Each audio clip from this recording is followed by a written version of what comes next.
us. First and foremost, what's your initial reaction to the results? Well, I think it's disturbing. In the first instance, it was quite shocking to see that they stopped the results at night.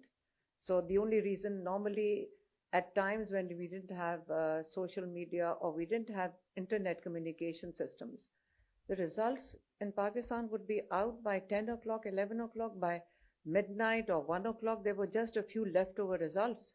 At this time, they actually stopped the results. Why? When most of the candidates have the P45 form from the polling agents, which is the results signed and stamped by the presiding officer in the polling station, why did they stop the results? So I think the turnout was so huge. It was for them to cover the gap, to rig the election became very difficult. And since last night, no internet, no communication, all communication stopped. We went to polling stations and they were like a huge turnout in Pakistan. They were not coming out for Nawaz Sharif. They were coming out for their symbol of a man who's fighting for freedom. That's Imran Khan, and he is in jail. Who they understand is in jail for the people of Pakistan. So for the election results to be held up till now is basically to rig the elections. And the only way they can do that is do it on paper. They cannot fill up ballot boxes or cover 80,000 vote difference. So we have no idea how they want to manufacture this result. But it's not going to sit very well with the people of Pakistan, because what they're stealing is not Imran Khan's victory. What they're stealing is people's vote. What do you think his message would have been to his supporters given the current circumstances? Well, we were in jail court. You know, the court basically shifts to the jail, and that's where all his trials are being held. So the lawyers are present, and the family is present, and media is also present. So his last message before the election was that protect your votes. He sent a message for the polling agents. Consider this to be a jihad to protect the vote of the people when they cast it. So do not come under pressure. Do not worry. Just protect the vote. And that was his last message. And then he said, ensure that you get a form which is the results from the polling station, which is called the P45 form.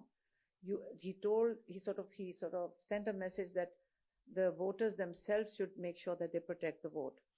So that P45 form, most of the candidates have the P45 form in their hands.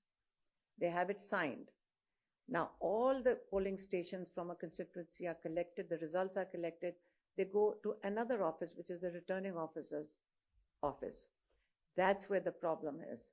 All the results went in. How long does it take? I'll take a calculator and do a calculation for you. Even if I have to count all of them, I could get done in half an hour. But now it's nearly 24 hours. We do not have the result, because most probably that's where the massive rigging is going to take place. The big success of what Imran Khan has mentored the people with is that they came out to vote. They did not create disruption.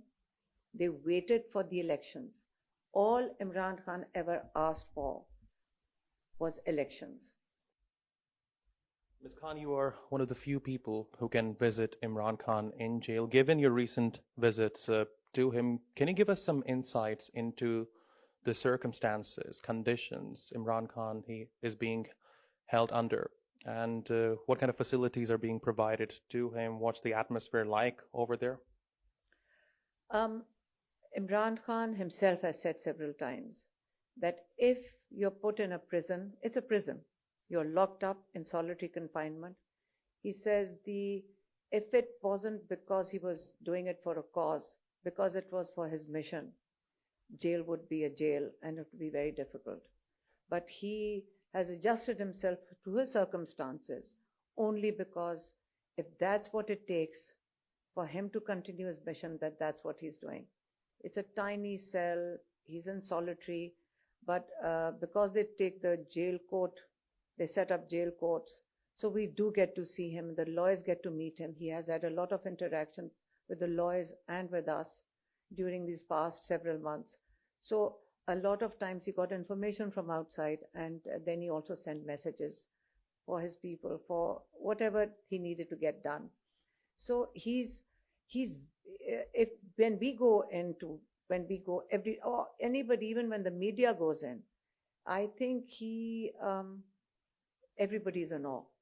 I might be a sister, but I'm in awe as well, because he comes with so much optimism, so much, there's such an aura around him of strength that we all come out totally inspired, because he's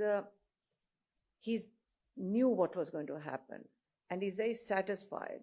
He believes that his people have understood what he's mentored them for over 27 years, to stand up for their rights, to stand up against the tyranny of a small elite capture, they have a right to education, they have a right to health facilities, they have a right to being a Pakistani.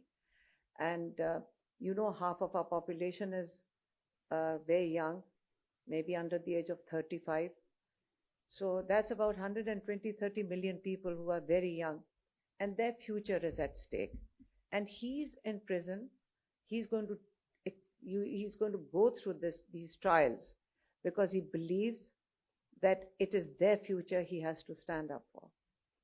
Ms. Alima Khan, thank you very much for talking to us on TRT World.